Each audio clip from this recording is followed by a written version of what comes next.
We go to the internet and open up Google and put perfect rebuild into the Google search bar. A picture of the Oklahoma City Thunder is going to pop up because that's exactly what describes this team.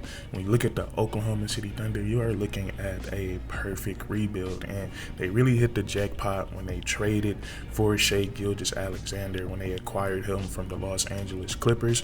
Now, I don't know if the Oklahoma City Thunder knew this at the time, that they were going to get a guy that was going to become one of the best players in the NBA, one of the best point guards in the NBA, a first-team All-NBA player. But getting gilgeous-alexander from the Clippers was big time from the Oklahoma City Thunder.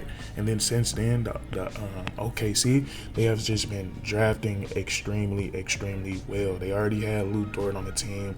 They picked up Josh Giddey. They picked up Chet Holmgren, J-Dub, the other Jalen Williams, just a lot of young talent. And what's so impressive about the Oklahoma City Thunder is that what we saw last season, them being so dominant, being the number one team in the Western Conference. And the Western Conference was crazy last year. We all know nowadays the play-in tournament, the format is 1 through 10. So the 10th seed, which I believe was the Golden State Warriors, I believe they were like 8 or 9 games above 500 as the 10th seed. That's how competitive it was in the Western Conference last season. And we saw the Oklahoma City Thunder win 57 games, I believe it was, and beat out the Denver Nuggets and the Minnesota Timberwolves through tiebreakers for the number one seed in the Western Conference. And this is the youngest first seed in NBA history. And the point I'm making is, usually we see teams become that good during their rebuilding phase when they start to add those veteran pieces, those high-end veteran guys. But we seen the Oklahoma City Thunder, they completely skipped that step with being one of the youngest teams ever. Or the youngest team ever to be a first seed, being led by their young guys, being led by Chet Holmgren, who was so impactful for that team last season. Jalen Williams, gilgeous-alexander, Josh Giddey played a huge role, Lou Dort, and then all the other young role players on the team led the Oklahoma City Thunder to becoming that first seed. And after winning 57 games in that very talented Western Conference, now we're about to witness the Oklahoma City Thunder go through that phase. When you're a rebuilding young team, when you add those veteran guys, those good veteran guys that can make all the difference in the world, we're about to watch them go through that phase. And I expect the Oklahoma City Thunder to be a much better basketball team after winning 57 games. These moves that they made this offseason, I think they're going to be a much better basketball team, because they were able to add to their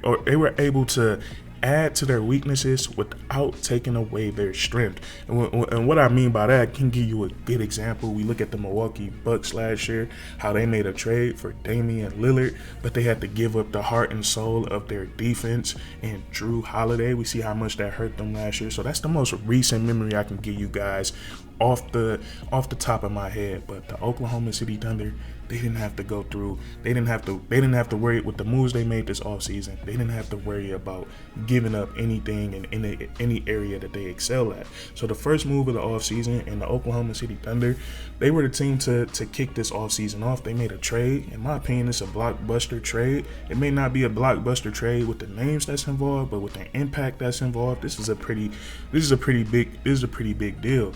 And that trade was sending Josh Giddey to the Chicago Bulls in exchange for Alex Caruso.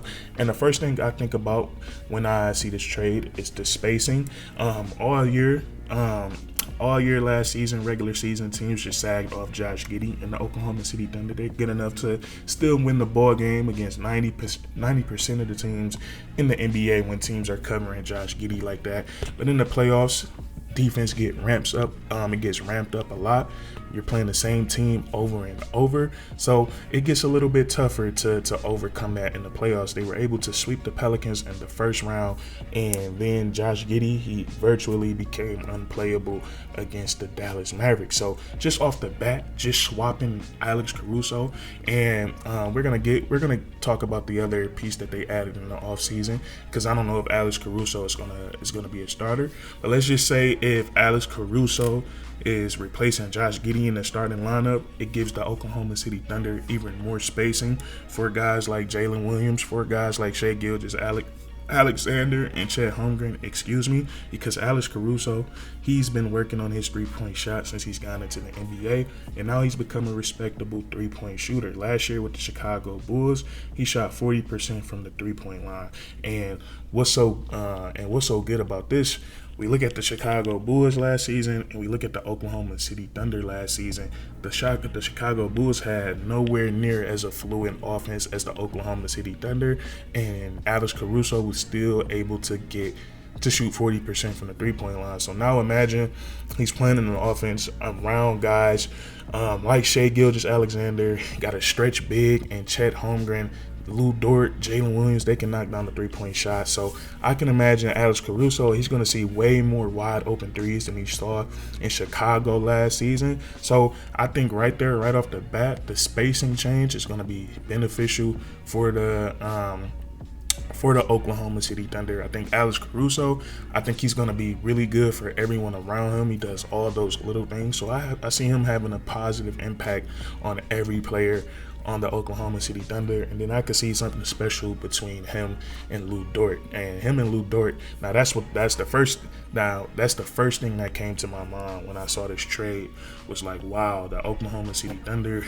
now they have Lou Dort and Alex Caruso, two lockdown perimeter defenders, and that's going to be hell for teams in the playoffs. We saw how crazy Lou Dort was against Brandon Ingram last year, against Luka last year, and now they get another type of defender like that with Alex Caruso, who's so physical, who's so strong, who pays in the passing lanes, gets on ball steals, block shots, and he can take a guy out of a game sometimes. So having these two guys on the perimeter, whether they're starting, whether they're alternating, whether they're staggering, whether they see some minutes sometimes in the game, I think it's going to be crazy next season for the Oklahoma City Thunder. So bringing Alex Caruso to this team, this was big time, and I think it's going to make the Oklahoma City Thunder a much better team. And we look at the next move that came a little later in the offseason. This was a free agency signing and not a trade.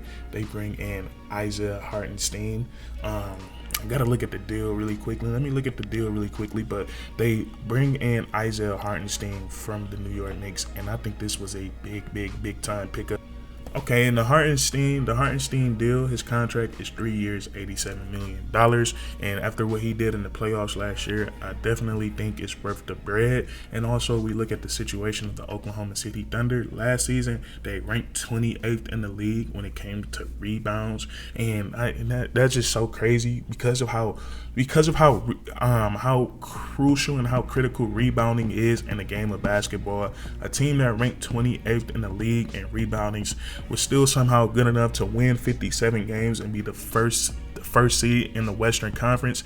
That is nuts to me. But you bring in, and the Oklahoma City Thunder, they did address their rebounding problem in the second half of the season. I think throughout the second half of the season, they ranked like 10th in rebounding, but it was against weaker competition than what they saw in the first half of the season. And then also against the Dallas Mavericks, they lost their rebounding battles like in most of the games, and then some games they got absolutely crushed on the board. So rebounding was one of the biggest things, I'm assuming. I don't have no word on this, but rebounding was one of the biggest things the Oklahoma City Thunder should have addressed this offseason, and that's exactly what they did. Isaiah Hartenstein, Isaiah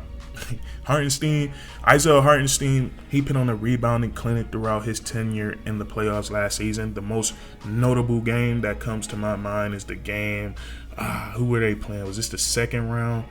I want to say this was the second round. Now, this had to be the first round against the Philadelphia 76ers. I believe he broke the record for the most offensive rebounds in a playoff game in New York Knicks history. I believe he had like 14 or 15 offensive rebounds and then like 21 rebounds on the game. So he's a great rebounder on both the offensive and the defensive side of the ball. And just like Alex Caruso, I think he's going to be beneficial for every player on this team, Isaiah Hartenstein, because he's not just a rebounder, but he's a guy that can He's a guy that can set amazing screens, and he's mastered that dribble handoff. He's mastered that dribble handoff action with Jalen Brunson last year with Dante DiVincenzo. Could you imagine Shai Gilgeous coming off a screen that big, Jalen Williams coming off a screen, or Isaiah Joe coming off of Isaiah Hartenstein screen for a 3-point shot? But he's really good at doing that dribble handoff, setting that screen, or he can fake the handoff. He's a really good backdoor bounce pass thrower. He does a great job of putting those passes right on the money. And then he also has that big man push float shot as a roller. He can catch lobs, so he can do a little bit of everything, and I see him having a positive impact on every player on the Oklahoma City Thunder. I don't think he's going to hinder anyone's growth or anything like that. And then also I think he's going to be able to really help out guys like Chet Holmgren. Now, this was what I was talking about earlier when I said I didn't know if Alex Caruso was going to be a starter. You can start either one of these guys. You can either go big and start Isaiah Hartenstein and Chet Holmgren, or you can go small and pit Alex Caruso at the 2, just like it was last season, and just straight up swap Alex Caruso for Josh Giddey. But either way, if Isaiah Hartenstein can play that 5 spot and it slides Chet Holmgren to the 4, I think that would be amazing for Chet Holmgren. I think he would be able to play more of that free safety role as a rim protector, and he's mobile and athletic enough to stay out on most fours in the NBA. And then offensively, I think it'd be beneficial for him too. Chet Holmgren is a lot of people don't know this. He is such a skilled basketball player. He's coming off a fantastic rookie season, and he's a guy that can attack a matchup, especially if he has a smaller player on him. He can attack that matchup, whether it's shooting over him, whether it's going past him, posting him up. He's a really good basketball player. Same thing with Jalen Williams. You slide Jalen Williams down to the 3. He's a very physical, strong, fast basketball player. He gets some smaller guys. On him. That could be beneficial for him too as well. So these 2 pickups right here for the Oklahoma City Thunder, like we said, they didn't go out and get bring Kevin Durant back for an OKC reunion.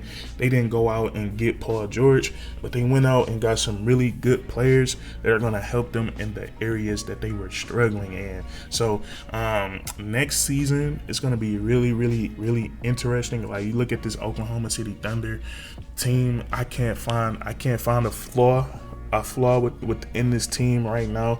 We look at them last year, they didn't really lose no 3-point shooting. They were one of the best 3-point shooting teams in the NBA last season, one of the best defensive teams in the NBA last season, and they just added Alex Caruso, one of the best offensive teams in the NBA last season. Shai Gilgeous-Alexander hasn't gone nowhere, who I fear he might be the best scorer in the NBA just off he just makes it look so easy. I've been watching him in the Olympics. He just has an effortless bag.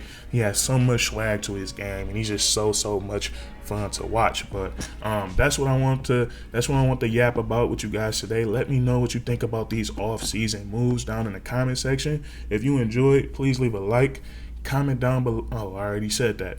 And then subscribe for more weekly content. We do this all the time, man. And that's curtains.